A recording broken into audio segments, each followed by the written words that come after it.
കൃഷ്ണൻ എന്നാൽ ആകർഷണം എന്നാണത്രേ. എവിടെയോ ഒരു കേട്ടറിവാണ് കേട്ടോ. ശരിക്കും കൃഷ്ണൻ നമുക്ക് ഒരു ആകർഷണം മാത്രമാണോ? അല്ല, എനിക്ക് കൃഷ്ണൻ ഒരു ലഹരിയാണ്. കണ്ണടച്ചാലും കണ്ണു തുറന്നാലും ഇന്ദ്രിയങ്ങൾ ഉണരും മുൻപേ ഉള്ളിലുണരുന്ന ലഹരി. ആ ലഹരിയിൽ ചുറ്റും നടക്കുന്ന പ്രളയമോ കൊടുങ്കാറ്റോ ഭൂകമ്പമോ ഒന്നും ഞാൻ അറിയാറേയില്ല.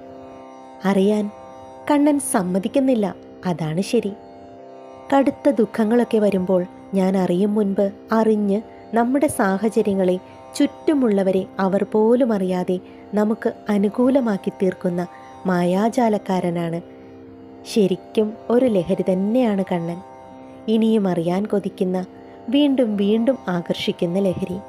കണ്ണാ, ഗുരുവായൂരപ്പ, ഇന്ദ്രജാലക്കാര, എന്നും കൂടെ തന്നെ ഉണ്ടാവണേ. ഹരേ കൃഷ്ണ.